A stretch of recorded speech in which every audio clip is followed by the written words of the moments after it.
হাসছো কেন? ও মা, হালুয়া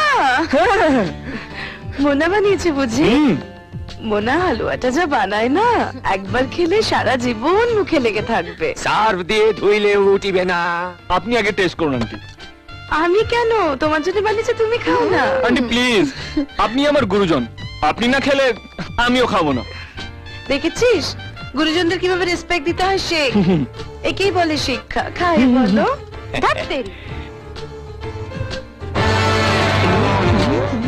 কেমন টেস্ট হয়েছে মা? কি হচ্ছে এখানে? আঙ্কেল প্লিজ হালুয়া হবে নাকি? হ্যাঁ অনেক আছে, খান না। Thank you.